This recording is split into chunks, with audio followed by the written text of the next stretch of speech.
This conference will now be recorded.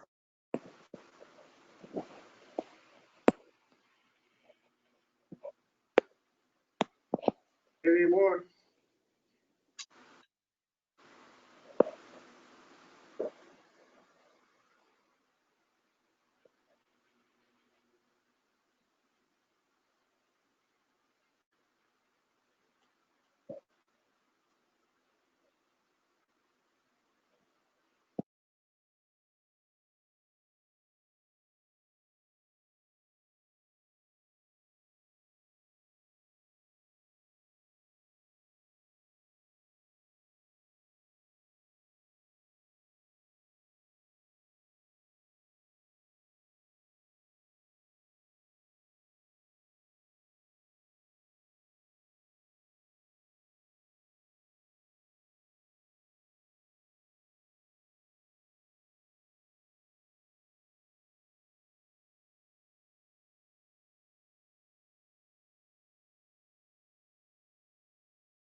Okay, who's on the phone with us? Hey, how you doing? Good. This is Zach. Hey, Zach. What's going on? Is this Isaiah? Yes. Hey, how you doing? Hey, man. What's up? I'm hanging in there. So here, do we want to go around and introduce ourselves? Sure. Start with you. Sure. Start with one with the No, we'll start with Mike. I'm kidding. Mike Bolton, downtown Albany. Been on the committee for about 14 years now.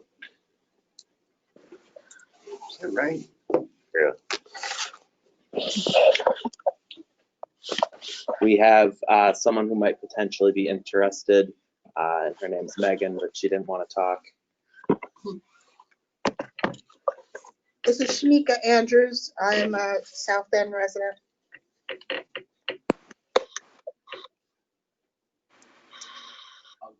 Andrew Williamson, Colony resident. I work downtown. Been on the committee for 5 years. Did you want to introduce yourself, Queen? Oh, yeah. I'm Queen Gafar Ajayi. I'm a resident in this community as well, and a community activist. And I'm Zach Garofalo. I'm a committee member, and I work in disability rights professionally. So thank you all for, I guess, joining us for our first official meeting of the Disability Caucus of the Albany County Democratic Committee.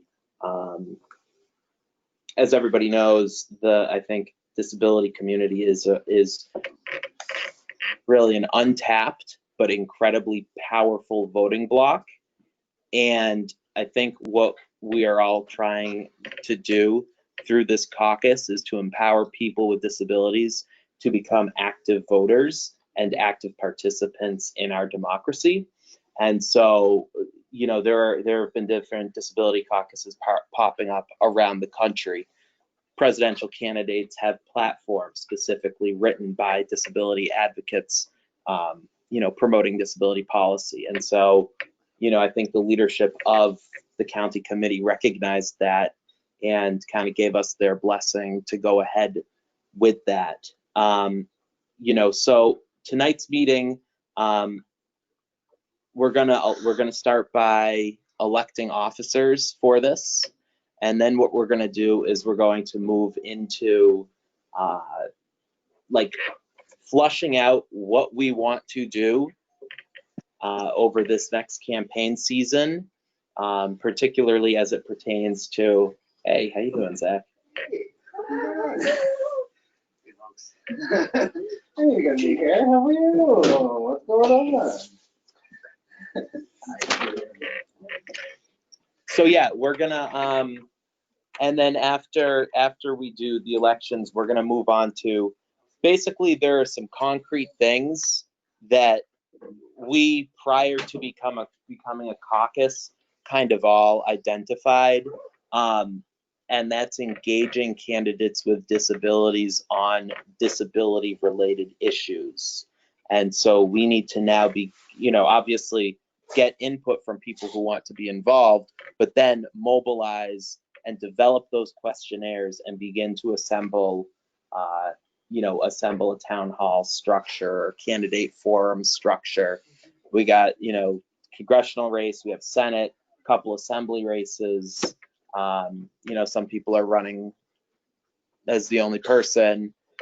Some are going to have, already have challengers who've stated that. So that's kind of where we're at.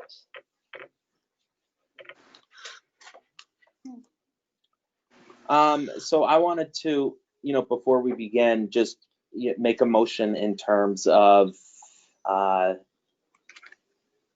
making a motion to make Mike Volkman chair of the caucus. I've known Mike for a few years now. He's been on since when, 1997? On the committee? Yeah. It was 2006. I started where I actually got elected. I've been running since '96. I lost 3 times, but I'm back, and I want to stay involved.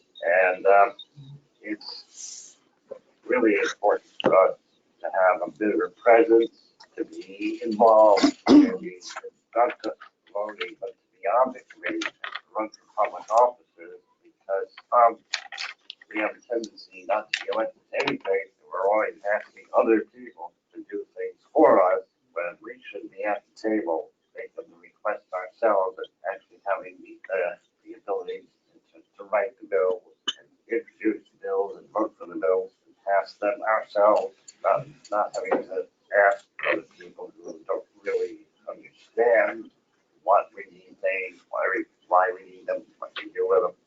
So, it's important for us to really be hearing the messages of these issues, so that we have the committee doing things with us, not just for us. Now, as far as my qualifications go, I started out as just a kid going to school and trying to fight for the right to do so on an equal footing and equal basis with everybody else. I had parents who went to get advice from somebody named Judy Heumann. And have you all heard of her? Judy Heumann was a woman who survived polio, went to college, got a degree and a license to be a teacher, and the New York City Board of Education would not hire her because of her disability. So she sued and won and became a pioneer. She went on to much bigger and greater things. She's one of the most famous people in our movement, and she advised my parents in 1970 to be fighters for me, and they were until I was old enough to be a fighter for myself. In the meantime, I went to college, did other things. I served as on the staff of the Center for Independence in the early 90s as an advocate for housing and systems change. I was also on their board. I've written columns for the paper. If you go to the Times Union website and do a search, you'll see the stuff I've written for them since 2000. And I've been on this committee now since 2006. So part of the independent living philosophy and movement for disability rights is don't just stay in places like an independent living center. We're supposed to move out and branch out and take our message and our mission to make changes to public policy and culture wherever we go. So that's part proud of what I did.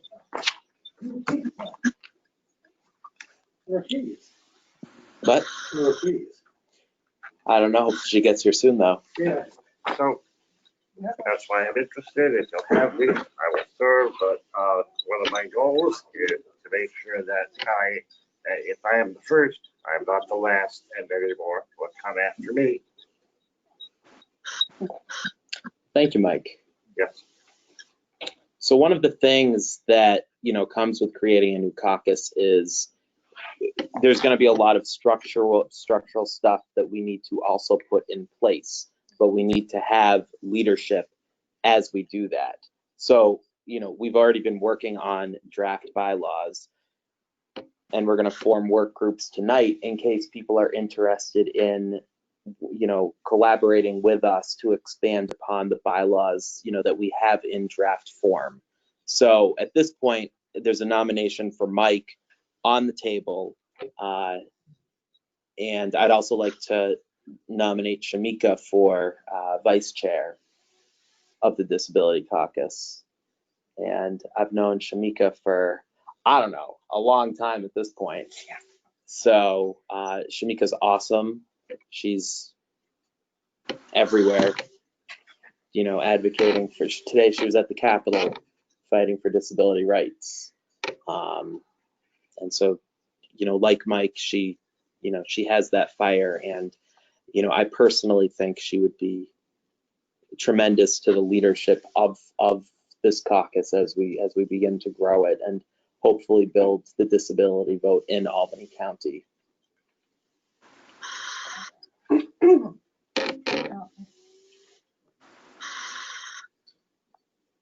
I'll second. Mike, you got my vote. Shamika, you got my vote too. So thank you.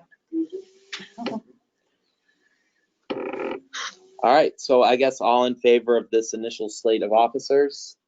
Aye. Aye. Congratulations, you guys. Thank you.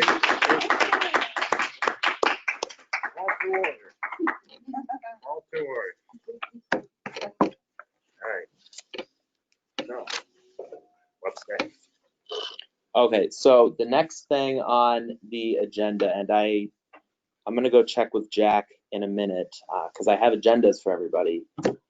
But basically the next thing on the agenda is we need to come up with candidate questionnaires. Hey, Alex. Hey, Katie. So actually, while you guys are getting settled in and there's pizza and stuff over there, I'm gonna go see if the stuff's printed. So why don't we take like a quick break? Okay, sounds good. I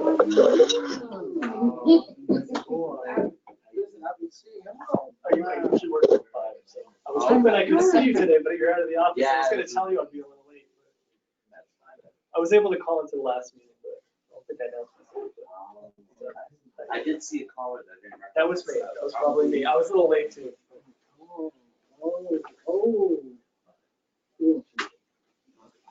Am I coming? No, I'm the idiot that spilled my soda. Oh. I just thank you. I didn't want to make it. Thank you so much. Sorry. No, I didn't, but I didn't. It's like spreading. No, the county. You? Yeah, we're gonna put the usual. I'm all over here. Which way? Towards mid? Yeah. Going? All in that.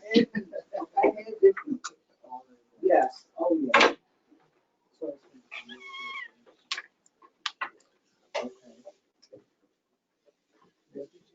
January, okay.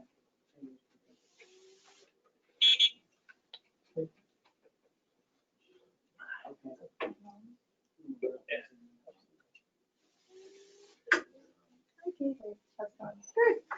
Your name actually came up when I was meeting. I was meeting with, Yvette from Citizen Action. Oh, yeah. I don't know if she said she had talked to you or talked to somebody about you. I think it's you. Okay. Yeah, I couldn't remember, because they just asked me to be on their board, and she had asked me about, setting up a meeting. So I didn't know if, because I was meeting with them to do more disability-related stuff, and ask them about, doing training and stuff, doing some disability awareness training for them.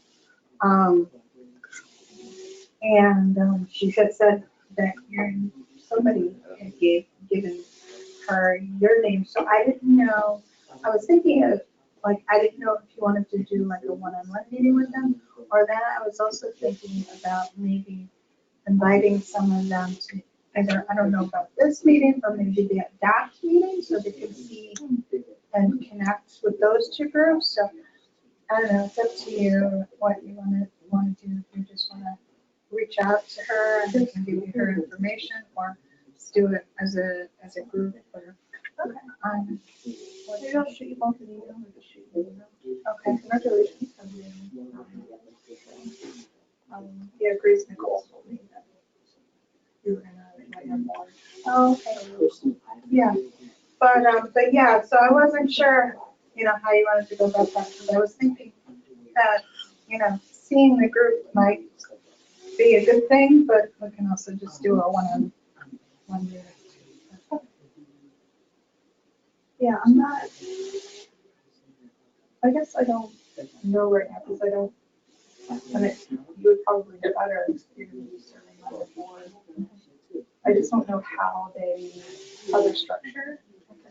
Like, maybe this would be like two partisan, so then maybe that would be better. Hey, Queen, you move over here. You want me to come over here? Yeah, with a slice. Oh, sure, okay. Yeah, I just don't know how they operate. Okay. Yeah, I mean, this, maybe not this, but like I said, maybe adopted that are just kind of just giving them more of a connection to, disability. Yeah, I think exposure. Yeah.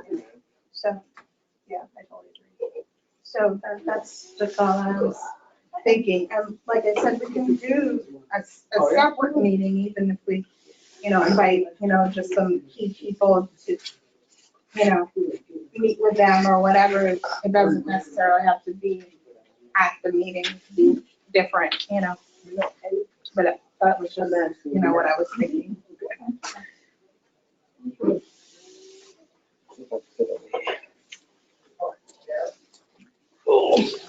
Try to back up and you can get in front of me.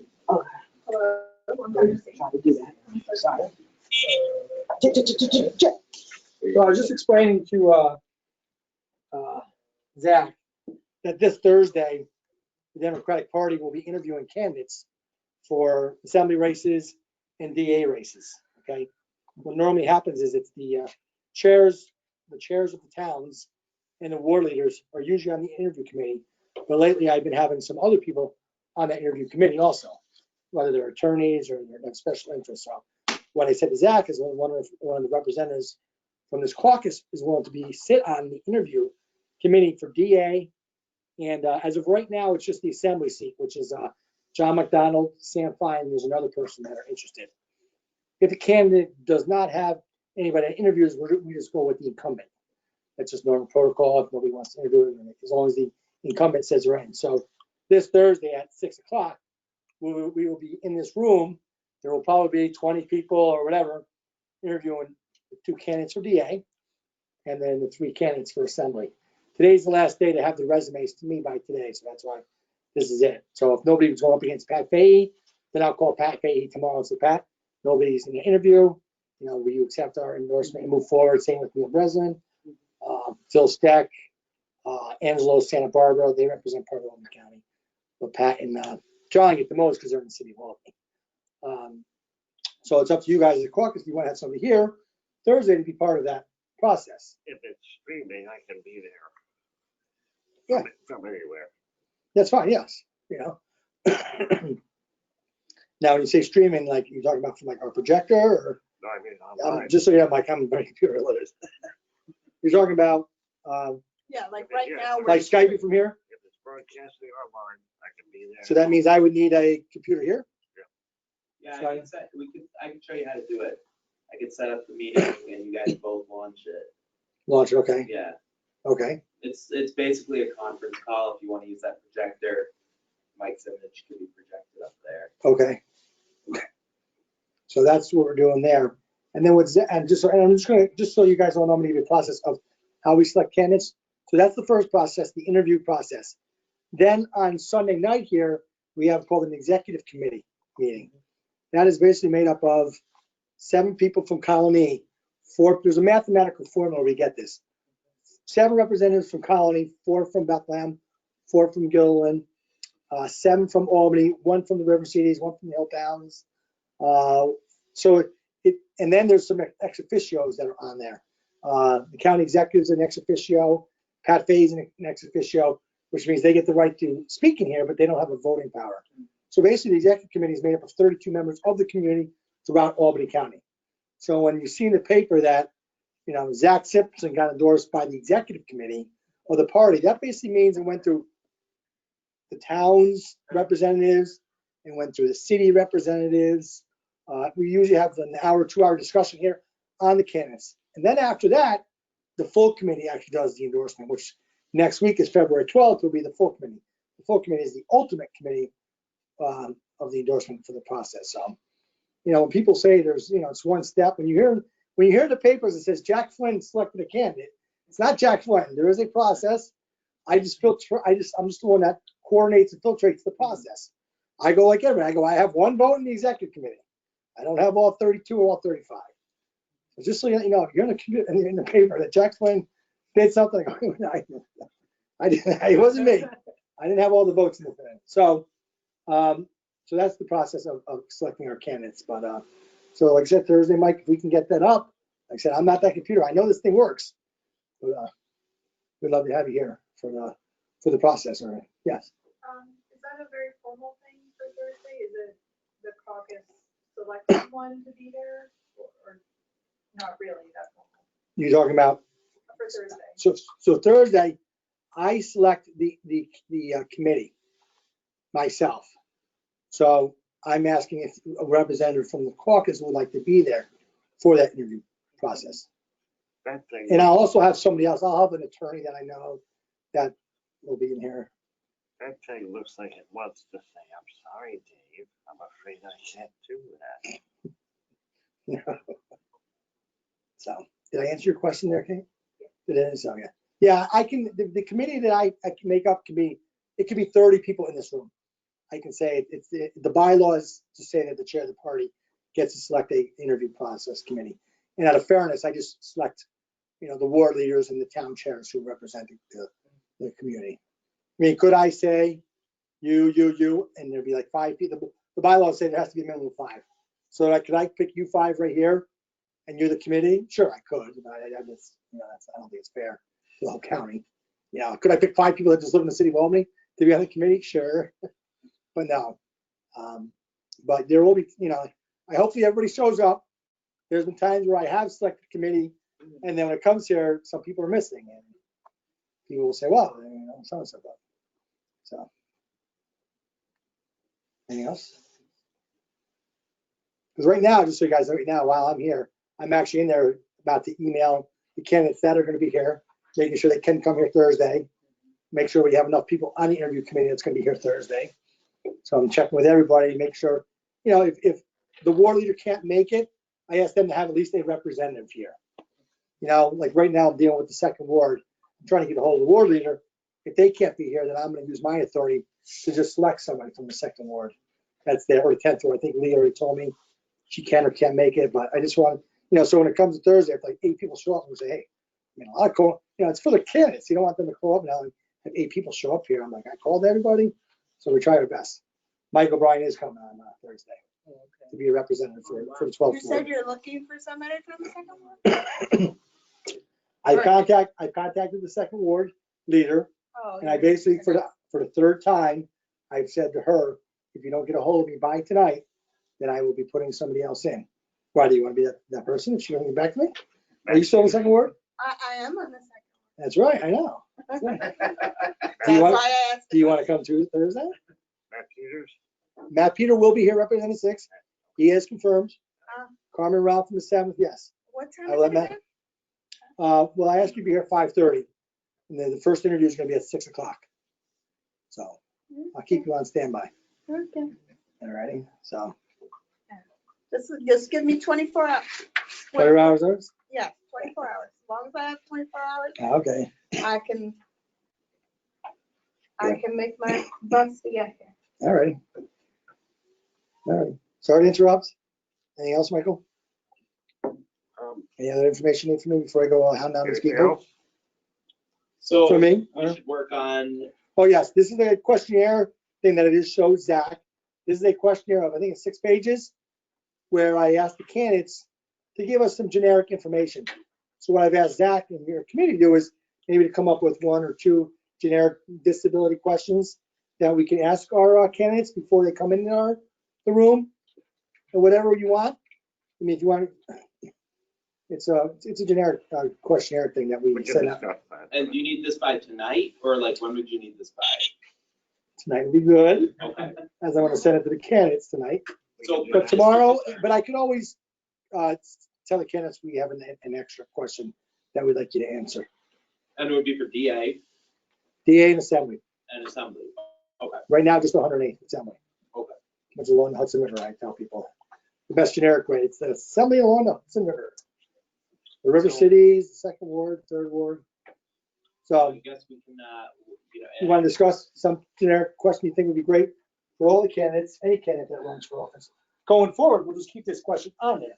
Doesn't have to be, it could be for city, next year there'll be city races and all the other races, so.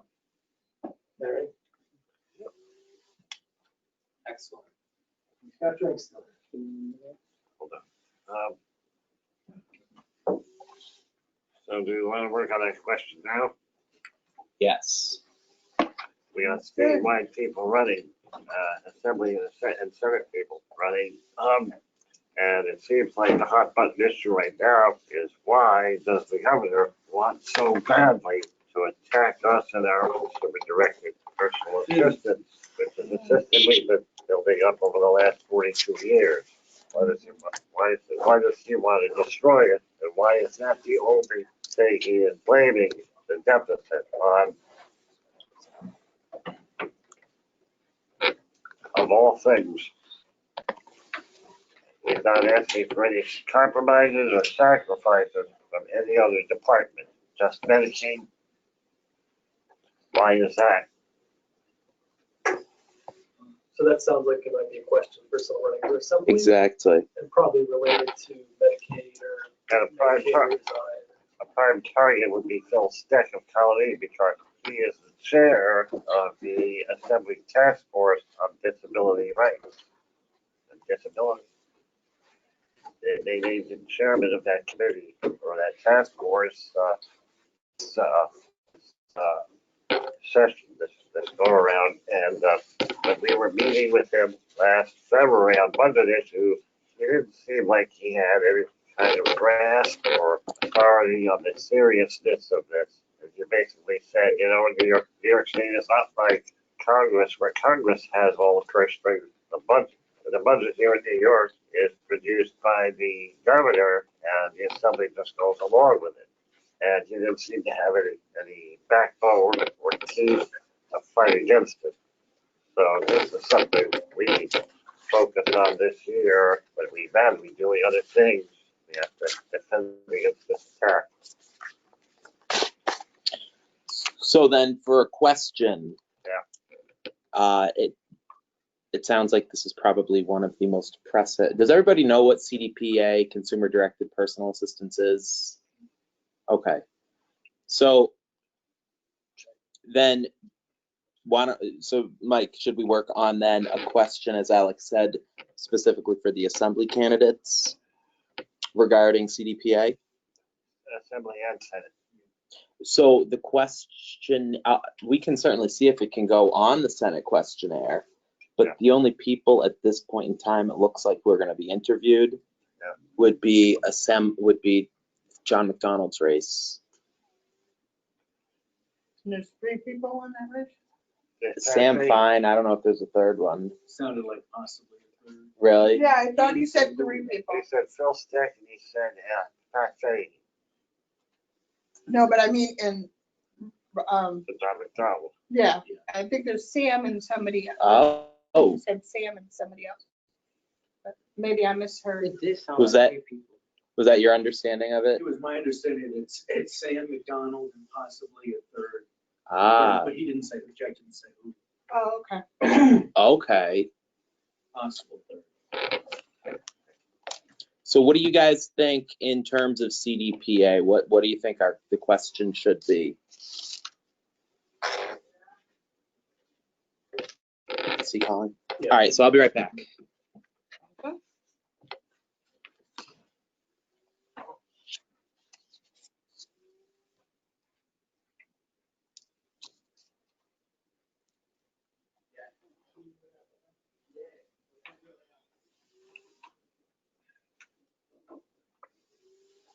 So my gut feeling is that something as pressing and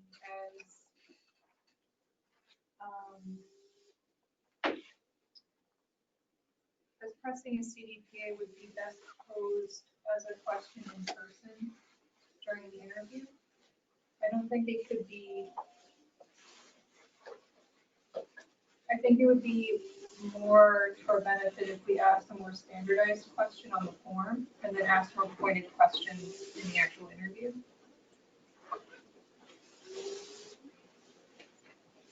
You know, Mike, you're the only one who can make me come to the Democratic Party history. Welcome.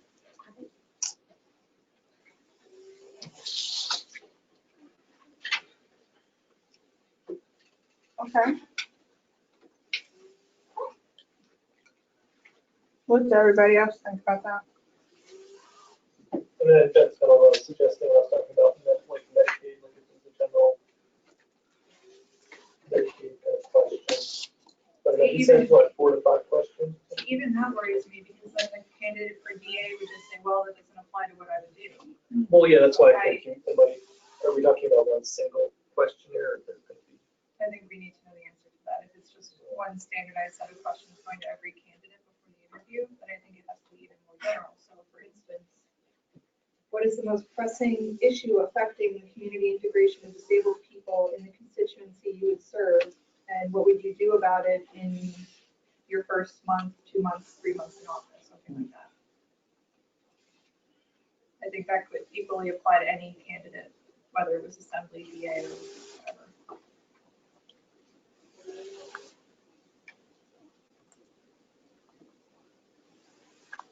It challenges them to do some homework. It does. And I think it always elicits a really interesting response. I mean, the Center for Disability Rights does candidate forums, and I'm sure other people in the room have attended candidate forums. When you ask a general question like that, it's interesting to see where people's minds go. Does it go to jobs? Does it go to accessibility? Does it go to healthcare? It could go any number of places. I think that makes a lot of sense, it's just one questionnaire. Yeah.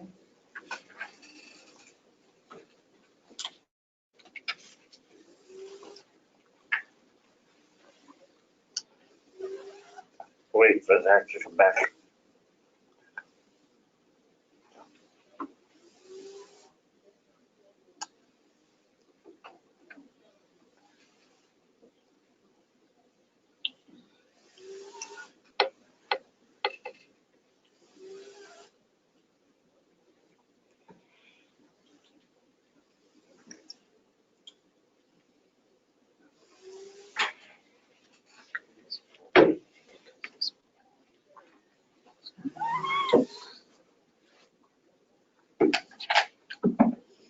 I have an announcement, if you don't mind. On Wednesday at noon, for people who are interested in this, I know that it has to be. Doug Bullock and a bunch of people are delivering 65,000 signatures for Bernie Sanders to the elections headquarters at 40 North Pearl. And they would love if people would show up to kind of in support with the photo and so I'm definitely going down there if people are interested. It could be powerful because, you know, Bernie Sanders has made some pretty strong movements for people with disabilities. And so I would just encourage people if they want to, and it's easy for them, at noon on Wednesday at 40 North Pearl. He just updated his disability platform like 3 days ago, I think. Yeah, I've always been impressed by everything. I mean, I don't follow electoral politics as being my number one thing. I do this other thing. But to the extent that I've seen his literature, I saw a film and different things, I was impressed. I was like, wow, he gets it. Yeah, there seems to be some movement from the candidates. Elizabeth Warren did a few good things. Now Bernie, Pete Buttigieg has made some inroads. Whoever the nominee is, we're still going to have some work to do because they're going to play on a show. We want to make sure that if they do get elected, they're actually going to say what they're doing because we got lots of promises from Barack Obama, and then he turned around and reneged on those promises. He was going to favor and pass a bill that we had been working on since 1997, and as soon as he got into office, not only did he stop saying anything about it, but there was already stuff on the website, on the White House website, that he took off, like he had no intention of passing the CASA. So, yeah, I don't trust any of them either.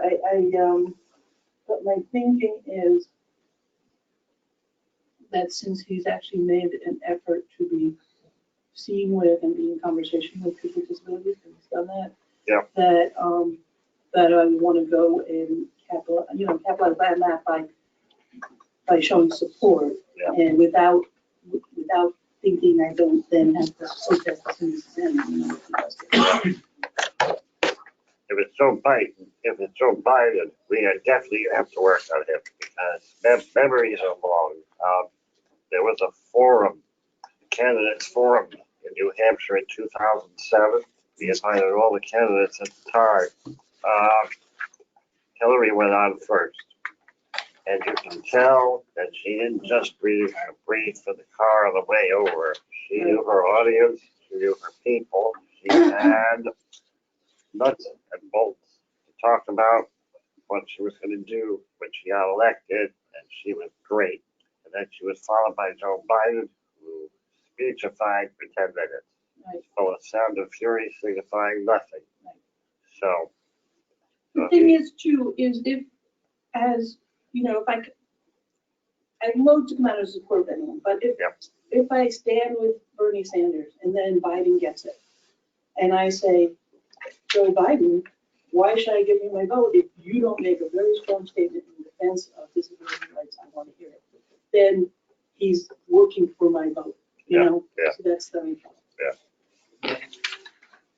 Well, I've been reminding people on Facebook, about what Joe Biden did in 2007. So I'm trying to prime the pump on these people, the national attack leaders, that if this guy gets a nomination, we are going to have to sit down with him and make him really get it. Because, if you want something on our side, on his side, then, it's going to take a lot of work. Some work on the next stuff. Yeah, I mean, obviously I wanted to be trumped at whatever cost, but whoever gets in needs to be behaving to us. Yeah. So we want to go back to we need more information. On CDPA? No, we need to know the structure of the questions going to the candidates. Are all the candidates getting the same set of general questions? Oh, we probably should have asked Jack while he was standing. Yeah, so we can, get him, there are specific questions for the races, but yeah. To illustrate. But some are the same, like some are generic and then some are some are different based on the race. Okay, I think we just acknowledge that it wouldn't make sense to ask the DA like a general Right. question about Medicaid, because they would just say, well. Not my territory. Yeah, Right. so we just didn't know how specific to get. Right, and we've already come up with an entire blueprint of questions that we can use for this, that we can pick from for any assortment of races, district attorney, assembly, senate. I think priority-wise, we're gonna go with CDPA if that's the will of the committee, although we haven't at this point developed one for district attorney yet, but we can, we can rifle through and pick one tonight. District attorney, can we ask for, Yep. better police practice? If that's the will of the committee. Yeah, Grace, I think from your perspective, you might have like concepts that would be appropriate to ask a DA. Yeah, Yeah. I think, well, I'm just thinking out loud, but I'm thinking that the DA should be concerned with police accountability towards behavior towards people with disabilities. And ultimately should prosecute when police some of them. And should actually commit to doing that. Yeah, and if you look at like what's happened locally within the county with some police brutality cases, the district attorney has been, so you look at the structure and the detectives are integral to the district attorney's investigations. And some of these detectives have been accused of, disproportionate use of force, excessive use of force in specific incidents. Right. So, it's a valid question to ask, and it's completely relevant to the disability community because people with disabilities are so much more likely to have encounters with law enforcement. Does Albany County do disability work? The county itself? Well, the police. Oh, okay, so they do, yeah. So Dave Whalen does it, but not everybody's trained. I think with it, not everybody's trained. I forget the number that is trained, and it's called First Responder Disability Awareness Training. It's a unit within the actual curriculum, and so it's not phased into the philosophy of policing. And so that's a real problem. So, it's very minimal that you get. The enhancement is first responder disability awareness training and then crisis intervention training, CIT as well, but not everybody within the county. Sheriff and then local PDs have taken it. Yeah, Dave just did a training here at Albany, a few months ago? Yeah. Last year. I went to the one down in Ulster County, but it's like a train the trainer format. So you basically have one or two officers from the different departments come, and they train them, and they're supposed to go back to their unit or whatever, and then train them. But I mean, these guys have so much training and stuff they do. I don't know how much they really absorb it. I think we should really bring it up because only in the last couple of years, as much as we like Apple on certain things, his jail had incidences of 50 officers beating up a single person in their jail cell with no charges. And there were federal investigations of it, and they smothered it, but didn't even go there very much. But the question of, are our correctional officers having any kind of training around disability rights? Is the ADA being adhered to within our jails and our prisons is really relevant, and it's a problem all over the country. Yeah. So if we say, okay, so tell me about our county jails. Are there wheelchairs in the jail? How about what do you do to check that people are not hearing compromised if you're not punishing people for being deaf? How do you handle and ask the question?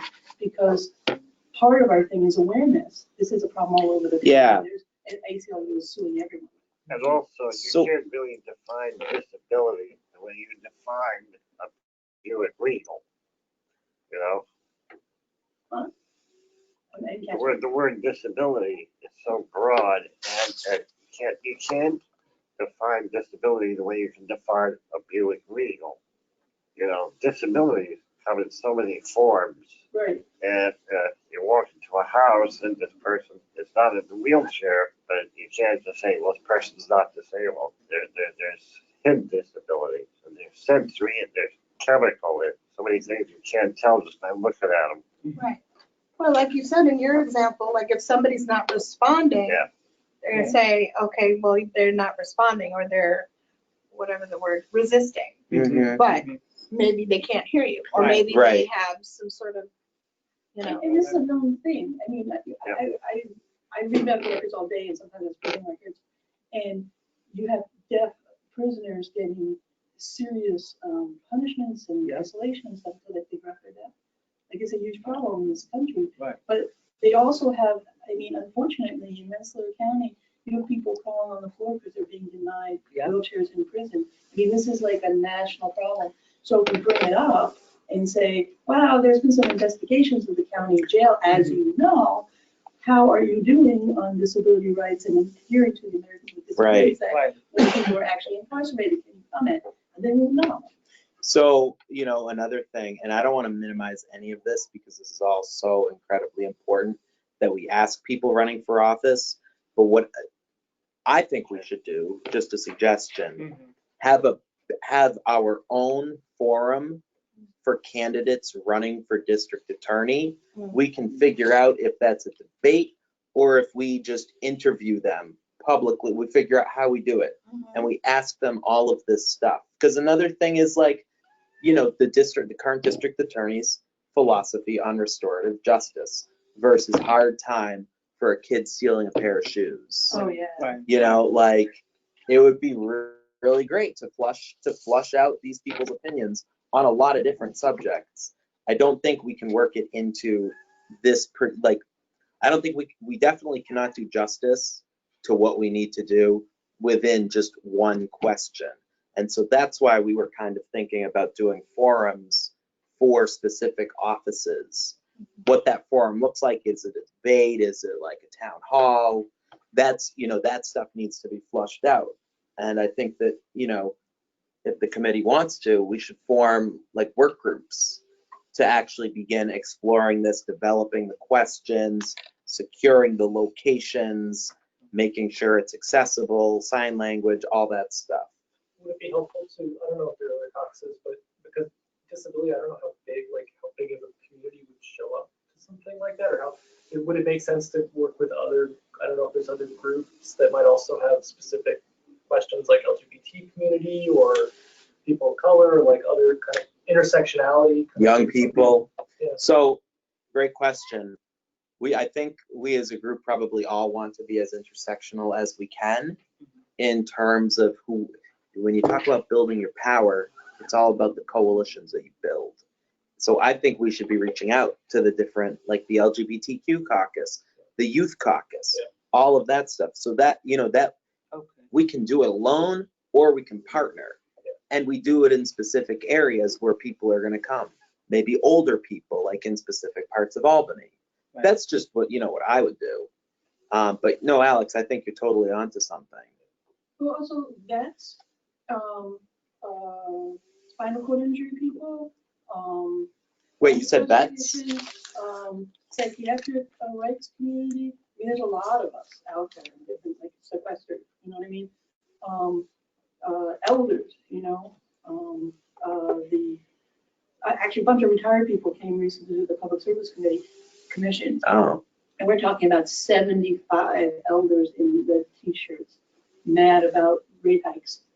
And you can do that, you know what I mean? So, you know, we can just not reach. That would be excellent. Yeah. That'd be excellent because, like, literally, disability community and everything that sort of intersects with it. It's really big. And it's untapped. Yeah. It's such a powerful untapped voting block that if we do this right, and again, we leverage the resources that we have, independent living centers, and their mandate to do, you know, voter education, you know, some of the psychiatric stuff. And this was actually the AARP, and then it came up in New York City, but they're like, they have money. You know, the AARP, you can't like not get their flyers, you know?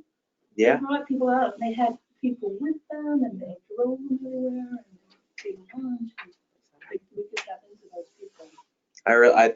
I totally think we could, and I think that's you know, probably what we've discussed about, you know, trying to build this out long term, you know, trying to be smart about it. So do we want to form, Mike, I don't want to take this away from you. Go ahead. Do we want to form work groups to specifically flush out, because we're gonna have to be working on a timeline. If we want to get these candidates to do whatever it is we want them to do, we have to, you know, this will have to fall into place fairly rapidly. At which point, you know, I think Jack would then be like, hey, help, you know, consider doing this. So does anybody want to work on the questions and also planning the event, like the eventual events for this? Yeah. So I got Queen, Yeah. Grace. I can get involved with that. Okay. I'd be interested in doing the outreach part, because I really enjoy that. So outreach. I'll write questions for you all day. I love it. Yeah. So Katie will write questions. Organize who's gonna have that win at. What was that? What you were saying before, organizing where we're gonna have it at. Yeah. Yeah. Like particularly within, like obviously within John McDonald's district, but there are definitely places where if we target it correctly, we can get a real great cross section of people to go, like specific accessible locations. You know, what's a good location is the Albany Housing Authority. Yeah. That's Mhm. very That's good fine. for a Yeah. candidate forum. Absolutely. Yeah. There's such a good accessibility. The Arborville Community Center actually is pretty good too, isn't it? Yeah.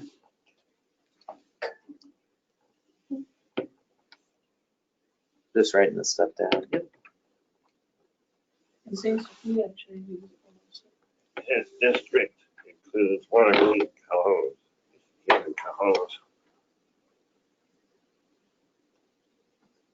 I mean, I've been to the middle school over there. You know, there's a senior housing space where they had one of the mayoral forums and Cahoes. Oh, Got the senior housing, like high rise with a community room. Which is big. yeah. You go straight. It's right down the street from the music hall. It was you know what? I actually have an old email from last time. Columbus Crest? Yes. 427 Columbus Street. Yeah, that's the right. No. No.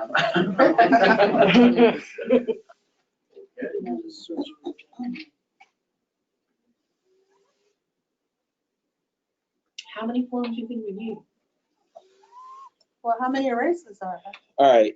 So we have the city auditor's race in Albany. That could be interesting. So Dorcia Plurs she was appointed and she's, you know, going to run. The auditor has a very unique role, and Dorsey has talked about like not looking at it from necessarily a financial lens. You were talking about encounters with law enforcement. Something I've been pushing is for the auditor's office to like actually look at like kind of be a civilian, like be an oversight entity, just like the police review board. So like there could be some interesting questions on, hey, would you look at this from this angle, not just a financial angle, but so think of like what DiNapoli does out of the comptroller's office. He audits anything and everything. You know, like that is a really underutilized office, and I think that we should ask questions that we would want to know answers to. Yeah, what is our money going toward? I mean, because actually, there was an environmental effort to get them to only buy environmental stuff and we wanted certain things. And so similarly, it could be like, are we going to buy officers time to talk with the community and make relationships, or are we going to buy serious arms with them, you know, and we could like weigh in. Yeah, or and with this new the training. So Albany has its own training thing. now. Like, and yes, there are mandates that they have to follow from DCJS for like law enforcement training or whatever. Yeah. But like, you look at like, are you teaching in addition to use of force, stuff that they need to teach about use of force?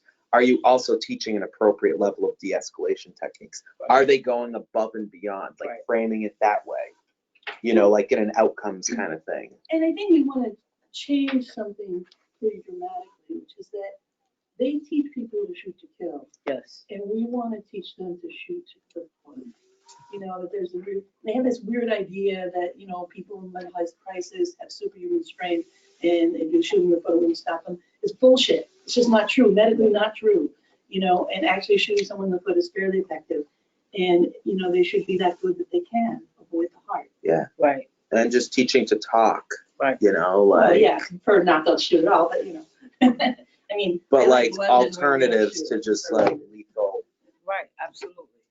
And understanding the culture, Mhm. you know, all that is into Yeah. Teaching Right. implicit bias. Right, Like engaging community members to teach that stuff. right. So would we want to have a separate, like a separate work group that looks at the auditor stuff? That looks at questions for the auditor?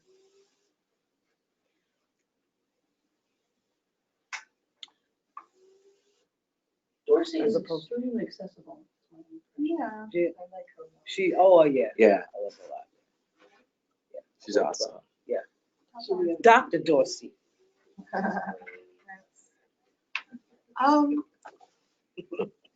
Would it need to be separate? Couldn't the, I don't know. I think it depends on the, on what we make for questions for everybody else. So like, is that what you're asking? Like separate questions? yeah, I don't know. I think the auditor's office. no, I mean, like, okay, when you said separate, I thought you meant like a separate committee. Oh, That's yeah, what I thought. so That's, actually, never mind. Now that I'm hearing what you're saying, so that we can encompass into this big work group on. yeah, Okay. I think so. That makes Unless total the people sense. that volunteered don't think that they can do that. I didn't actually volunteer. Would the forum kind of be for all the city candidates for the different positions? It seems like it makes sense. Like, or do you think one forum for the auditor, one forum for, it seems like. So that's, I think, what like the core group prior was thinking, like have separate forms for each thing. But again, more people, we can flush it, you know, we can determine what's better. For the county legislature where they have a ton of people, they do them all together. Like, I mean, they have the debate for county exec, if McCoy has anyone who gets Right. it, she doesn't. And then you have the debates in between, you know, they do it all in one big thing. It seems to work pretty well, actually, in these huge numbers of candidates. So I guess that's something that we here could all determine how we want to proceed. Yeah. The plus, so yeah, it becomes labor intensive if we do a bunch of small, like a bunch of individual events. Right. If done correctly, it could also shine light on specific, you know, the specific races, the specific people, their good or bad answers. So I guess it's just what we want to commit ourselves Maybe to. group a few together, you know, small forms. You guys work it out, I'm not Well, gonna. how the NAACP handled that with the last primary was they did a series of forums. Hmm. They had, you know, family court with county court. Okay. They had, you know, city court with comptroller. So they had like, I think 3 or 4 series of forums. Wait, you said city court with, I think it was like city court with comptroller. Like so even though they were different positions, they did still group them into the same event. Right, and we might want to do something like that because you also want to think about like how many people would come out for the different things. And a lot of these are local, and I think it's hard to get people to pay attention to local as it is, so maybe we want to group them somehow. That could make more sense. If that's how others are doing, you know, if that's, Like 2 if or that 3 seemed to work forms is more successfully with others. Dealable for us, but also more doable for the people going than 15 forms. Because you don't have time to do that. Right. So, yeah, I think. I guess that's, if that's the direction, and I think we can still do a good job, you know, promoting this caucus, promoting disability rights, and hopefully educating people about, you know, about the issues. Yeah, I think we can look at it and see, you know, what, and like you said, not every race has somebody always running against the person. Mm-hmm. Yeah, so right now, and then we have to determine, like, do we want to try to interview Pat Fahey? Like, do we want to interview people who don't have people declared, kind of You thing? know, I think we should, because if we are talking with Pat Fahey, we're actually just downloading information for her, and she's actually kind of open to it. And I have a personal interest in trying to get her to change a really bad law around custody and disability. And I think she might take it on, but we could represent it to her, you know. But is anyone running this source? Is source still running this? So apparently he's going to have a challenger. I don't know who, though. Well, that You know? that means a conversation. Yeah, I was about to ask him too. Yeah. No, I'm just saying, like, if somebody has an opponent, what is their incentive to come to a forum? I mean, my neighborhood had a night where we had every candidate except for like Apple and, you know, he didn't have opponents, so we like, Apple. Well, I think the point is exposure, and someone like Faye would probably come because it would be like a town hall situation for her. Like Tonka used to have these town halls, it wasn't about debating, he just wanted to like, because Faye probably wants to go up to some other position, and she knows people love her. Actually, she's having one this Saturday. Mhm. Right? This Yeah. Saturday, she's having one with Jonathan. Yes, I think she says no more often. Yeah. Yeah, She has. so like bend her ear. Okay. So I think we have our, you know, the initial work group formed for candidate questionnaires, and then beginning to think about like the actual events. Do we want to, you know, because we're so new, what do you guys think would make sense in terms of meeting as an entire caucus, like kind of as needed? Monthly? Start off monthly.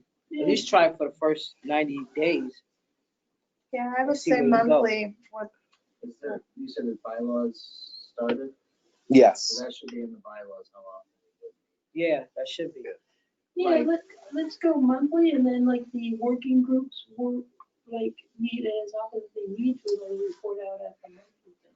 A lot of bylaws would say like no less than quarterly, and then you start off monthly, and then once you're at a spot where we are established, then you can start dialing it back a little bit. You know, so maybe bi-monthly, then quarterly. Okay. But also, not to get it, I think we started off talking about the Wednesday thing, but then I think we got away from that. Because I don't think we settled anything with that. You mean the CDPA? Well, the question, we were supposed to come up with questions, right? Mm-hmm. So, yeah, I guess now, so meeting wise, same time next month kind of thing? Okay. Okay, And we can do it, go to yes. Yeah. Monday's good. online. Okay, sounds good. What about the Wednesday thing? What we talked about? First Wednesday of the month is taken. Right. No, the thing, I mean, The CDP. the thing where Jack was saying about the interviews that are gonna be here. That was Thursday. Just coming Oh, Thursday, Yeah. Thursday, sorry. Yeah, that's why I was like, Sorry, I said the wrong, I have all these dates in my head. I don't know what that is, that's what I'm asking. Oh, yeah. Late. Basically, No. Jack explained that on Thursday is an opportunity, he appoints people to serve as like an interview committee for people wanting to run, and he had asked if we wanted to have someone there to ask questions relevant to the Oh, cool.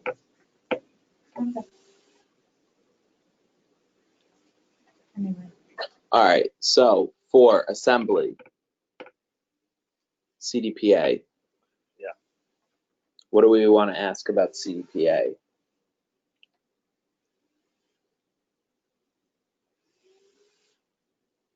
Will they stand up to the governor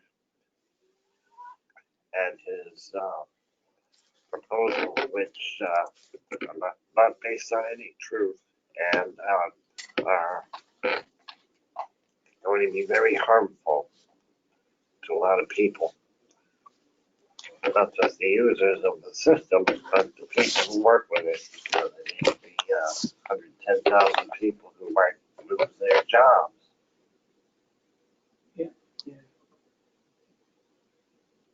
Yeah. I mean, that's simple to the point. Maybe we could create something like a lead into for the question. You know, the vast majority of Americans with disabilities and older Americans prefer home and community-based services, blah, blah, blah, blah, blah, something like that. You know, it allows them to live independently. Independence, freedom at much lower cost than the alternatives. Meanwhile, in Washington, we're trying to get a bill passed and going this way, this opposite way, would cause a lot of hurt, a lot of damage to a lot of people, with at the expense of freedom.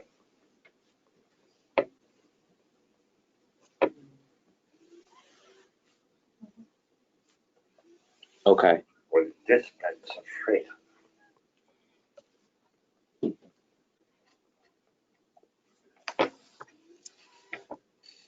You also mentioned the county nursing home, and how without CDPA, it'll probably end up there, and you don't want to end up there based on what. Probably already full. If we are stolen Are from they our, full? I don't know, most of the county nursing homes fill up. if we are stolen from our homes and we are out of our homes for 3 months, then we are permanently without homes. Yep. Right, and I think would be the place to say it, or to point out that Trump is still doing about the things he's been saying about building institutions and building streets and but and you know the actual social science does say that housing works. The and deal, that, exactly. the deal was that when we got people out of institutions, we were supposed to replace the institutions with community services, and that ball was dropped. They did the one part of it, but they didn't pick up the other half of it. Just supply the It also comes down to Yeah. apartments. Yeah. Actual apartments. And the fact that they closed on institutions largely for good reason, at the same time as the housing market went crazy and they no longer had affordable housing, you know, it's not like lack of institution caused homelessness, lack of apartments caused homelessness. There's crap, they're saying. Sorry.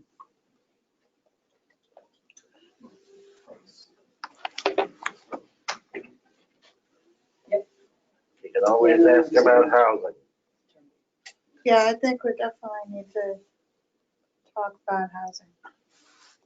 Back in the 90s, I was the housing advocate at the Center for Independence, and one of the most frequent phone calls I received was, I just got a new disability yesterday, and I need to find an accessible, affordable place right now. And my only answer was, we have a directory I can send you, but there are waiting lists everywhere, and you know, whatever you need was never planned for by the housing market or by architects and building departments.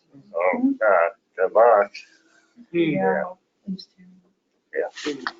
You know, I would like us to sort of train ourselves to use the term voluntary mental health treatment and voluntary mental health services to differentiate, because sometimes they get confused and they think mental health services can violate human rights and stuff, so we can just keep saying voluntary mental health services. Well, it's also a housing issue. It's like when they invest in housing, supportive housing and housing type of services, not necessarily integrated, community independent housing where people can still get services if they need them. But not tied directly to services. And also family-friendly housing. There's this trick they play on people, which is, oh, we'll get you supported housing. Oops, your kids can't go there. Sorry, lost custody. Goodbye. Oh, that's a sneaky. Oh, there's so many. They do that to them. So, Wow. you know, so family, we need family housing. You know, You know, with shelters, no restricted housing. you know, with shelters, because they have shelters for emergencies, but not for every person, every type of person you can think of. Right, and they're not, most of them are not accessible. Right. If a person with a disability needs to go into shelter. Right. That, I don't know if that has changed since the In my 90s. office, right? I don't know. In my office. Mm-mm. Common council meeting now. I'd rather be here instead. All right, thanks for all your, I'll see you. Good night, Jack. Probably see you maybe a little later. Take care, Jack. I don't know if that has changed at all since I was in that office in the 90s, but there was one accessible shelter. And it I wasn't know, for- I have, in It the wasn't last for few weeks, families, I've gotten. it wasn't for lots of families, calls and back. it wasn't for families, and they would not allow, guide dogs, service dogs. This was in the 90s. Yeah, I know it's definitely an issue now because I've gotten just in the last few weeks calls asking, you know, what's being done to me. And I'm like, nothing that I know. All right, so in terms of the district attorney, I have a couple sample questions that perhaps we can pick from to give to Jack. So one is, what steps would you take to address the overwhelming school to prison pipeline for students with disabilities? So school to prison pipeline. Another one is, would you support diversion programs to move people with social, emotional, and behavioral challenges from the criminal legal system into treatment and support services in the community? Mental health courts can be extremely harsh from a civil human rights perspective, so I want to hone that question a little bit. The mental health court sounds so great, right? Mhm. Out of jail, it's all okay, and then they lock them in mental hospitals, but yes, the ability to Yep. And so I would always prefer criminal court to mental health court myself. Yep. And so I would hardly recommend it to anyone. And so I guess I would want to really think that question, how to say it. Say, what can we do to find better paths forward rather than jail for people with behavioral disabilities, social, economic, and behavioral issues? That would be a voluntary and effective form of diversion without going there with like a mental health court situation. Right. Yeah. Mandating. Yeah. What, They can take drugs. they can Right. take- Exactly. how about what alternatives to incarceration can we explore that get people the treatment they need with the respect and dignity that they deserve? Well, see, I would even go a little bit more like, what kind of alternatives to inflicting the judicial system on people with disabilities can we offer people so they have choices about how to move forward in their lives? Without leaving aside the idea Choices. about whether or not they think they need treatment. A lot of people have economic problems. you know, Right. and a lot of people have attitude problems who don't need treatment, or trauma problems who don't need treatment, and some do want or need treatment. Either way, you want it to be an open question. So that's something then that particular question for the work group, we can all come back to work on like fine tuning. Yeah. Thanks for listening, sorry. No, No, that was language good. matters. Yeah, it sure does. Absolutely. And we want to try to be, I think we have a great, diverse group of perspectives in this room. And I think that what unites us is our passion for disability rights. And so I think that we can come to some consensus on the language that we use while asking a legitimate question that, that needs to be answered, kind of thing. Just a general comment, I agree with what you said. I know somebody who is close with a judge in Miami who is, Dade County, believe it or not, is the leader, maybe not for elections, but on mental health treatment. I pulled it up and then I lost it. But it does seem to me, it does have to start more within the courts and not so much with the DA. I mean, the DA could, well, I'd rather have these people have mental health help over here, but if there's no over here because it hasn't come through the court system, then it's kind of null. I guess I'm thinking in terms of, Yeah. you have someone who's seriously at risk, they screwed up a little bit, you're trying to figure out what to do with them. I want them to go into an apprentice program with their Absolutely. and get a real income. Right. You know, and often we neglect that solution. In fact, I still know people sitting around, their child is not getting a high school diploma. And it drives me nuts because I know that what the most effective treatment for even if people who are having serious symptoms is actually productive activity. Right. They prove it over and over again. Any job, doesn't matter, you can live it, doing something is actually reduces symptoms even of schizophrenia. And so we all know this, but we act like we don't know it. People on couches and you train them in emotional health and you give them coffee to drink and we all got, and Yeah, back to what you were saying with the apprenticeship, especially if it's something that they working on, that they like, have a dream of, like, let's just say, like carpentry or something like that. That also will build up that person's self-esteem as well. As well, you know what I'm saying? As well, they feel good about themselves, and they feel like they matter, I used to work at St. Anne's, and we're talking about kids who would, attack the teacher.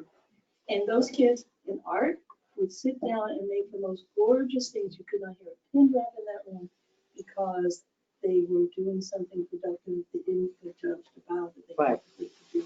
And then the teacher was extremely supportive and everything. And you realize that these kids really want to be engaged in doing something. And they need certain things. In fact, quiet is one of the things they need. And hands-on is something they need. And color and supportiveness and love that judgmental tests. Right, exactly. As far as real life role playing goes, the role of a district attorney is to prosecute. So, I think the axiom is that a prosecutor with the soul can indict a ham sandwich. So when they are encountering people with these kind of issues and disabilities, we want to make them aware with these questions about while they're trying to bulldog the bad guy, how do they handle this situation? How would they feel about Vocational diversion is one thinking. Like, if you're gonna sentence them to jail or sentence them to treatment, consider giving them a choice to get involved in a jobs program. You have to really have a panoply of possibilities, given what they feel they're able to handle and feel comfortable with. Okay, I would go off in a different direction with this. How would you feel about a prospective juror with a visible disability coming to the courtroom? How do you respond to that? Yeah, Yeah.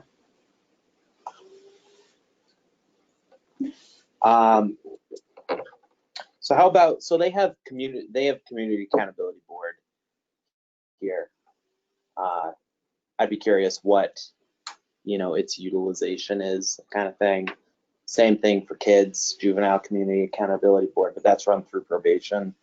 So like, sort of to what you were saying, Grace, like what programs have you researched and or found effective to help ensure people with disabilities do not slip through the cracks and end up incarcerated?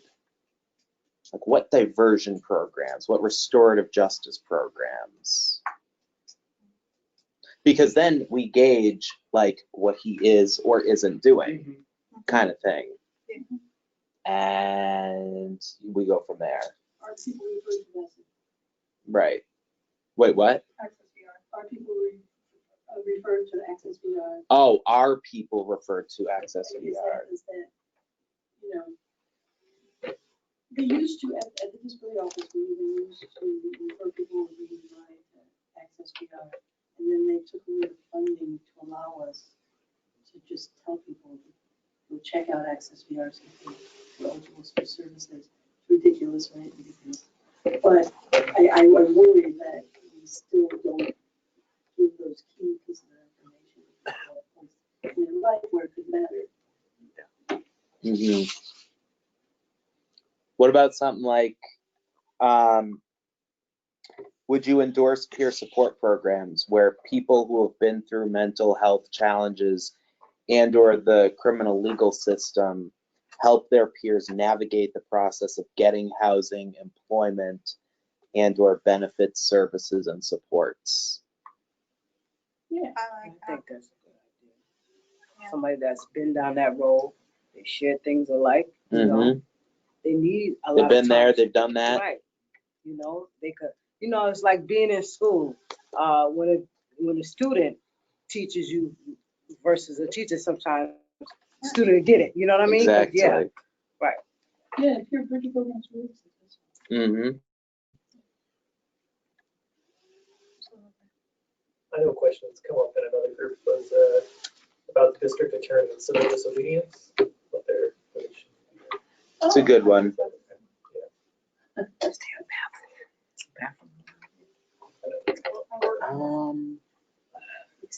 I know there's one out. I always go to one outside the. Yeah. Oh, yeah. Your thoughts on civil disobedience?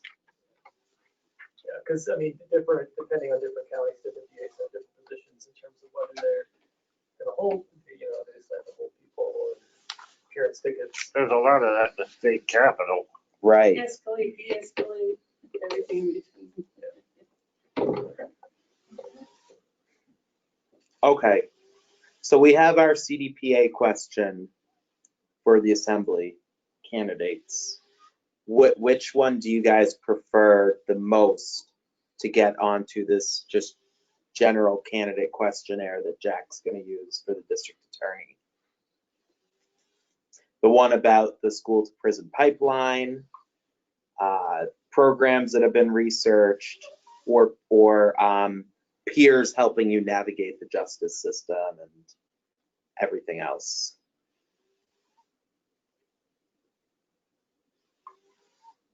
I'll vote for the school to prison pipeline. Okay. I think that kind of sums up the others.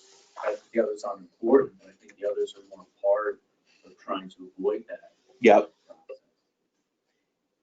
Yeah, intervention early. Police training. Okay, so we have a vote for police training. Well, maybe then we'll bring that up at the forum and Yeah, I was gonna Right. say that would we could bring that up at our event, right, because that's more combative. So yes, yeah, because these are just, people that are being interviewed, Yeah. they won't necessarily. Is there a cold? The cold on the back, like you have to punch in cold. Is there a bathroom back there? I'm sorry, Is there a bathroom back there? I don't know. think it might be that in here. I'll be right back.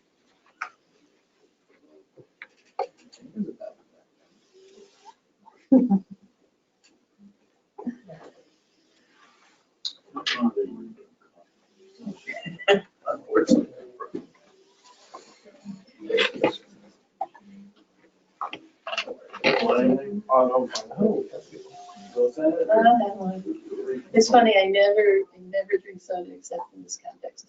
Thank you.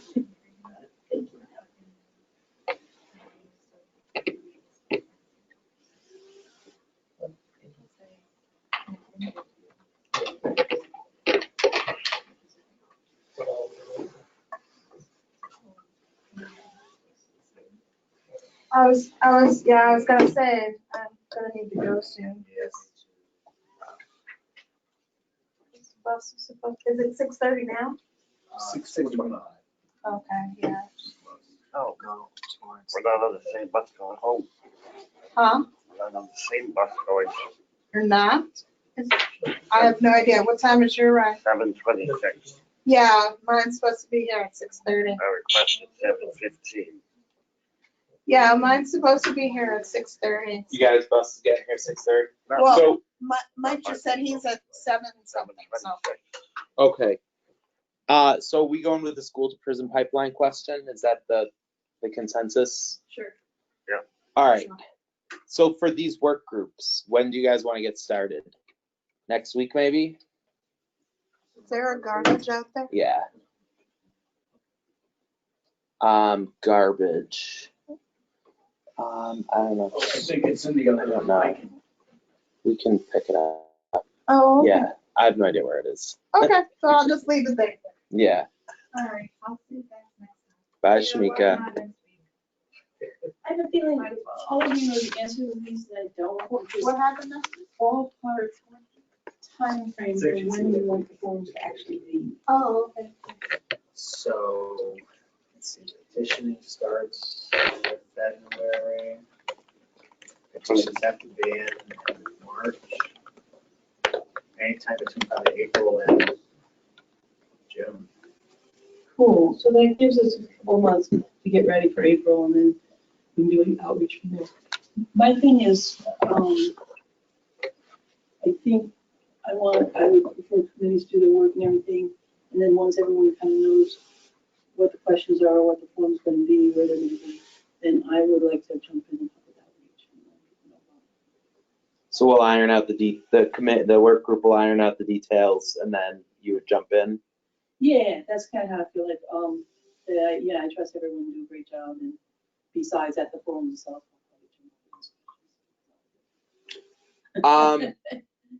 Okay, Oh, there'll be time for the public to do that, right? yes. Okay.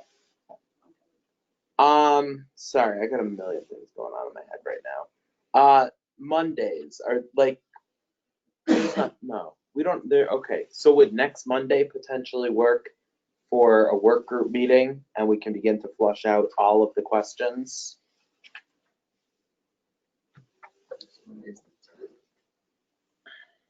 Next Monday is when Brian's doing this thing downtown Capitol, What time? during the day. Yeah, legislative day next Monday. Oh yeah, that's our legislative day, isn't it? But it's during the day. Right. 5 o'clock is later.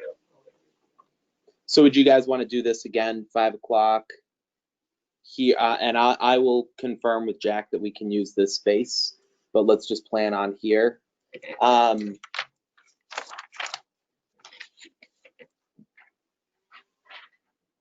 Sorry. Yep. So I will confirm, Mike and I will confirm with Jack, and the next steps will be, convening the work group meeting to begin the actual questions. And we will also confirm the date for next month's actual caucus meeting, which would be, I guess, whatever the first Monday in March is. I'm gonna be away, but I can call in or whatever, and we can use the go-to meeting platform. I guess one session. I would just say, we should, once we get the forms ready to go, nail down the dates, get the word out. Yes. Because as the campaigns ramp up, these candidates do get very busy with their schedules, things load up. Yeah, So so if we can nail them down, we'll actually get them to lock in the 10. we definitely want to get all the work done on the front end, like very soon. And then as Zach was saying, reach out to the relevant people, get it on the calendars, iron down the locations. It'll take a while to build in all the accessibility features, sign, interpreters, live stream, all of that stuff. Yeah, like the invitations. Wait, what'd you say? I found this out because I work with science people, is the NABA actually will help you just do your program in Braille and your math in Braille and stuff, so that if you have blind folks there, they can follow along what's happening, just the way anybody else would do for programming what's happening, what questions are there. So we should do that. NABA. Okay, yeah, they help out, they Braille our stuff at my work. Rich Berger, the executive director, is also on the committee. What was that? Rich Berger is the executive director, and he's also on the committee. Oh. 6-1. But yeah, but once all that kind of information, date, time, place is together, then we can mobilize. Then you'll start your hustling and get like people. Minneapolis, they can pull out 700 people. Yes, for they conference. can. They can bring people. They certainly can.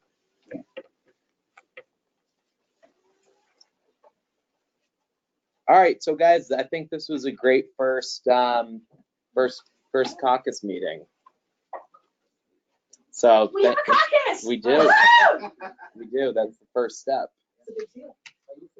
Yeah, thank you. So I guess motion to adjourn for being official. All right. Thank you for coming. Oh,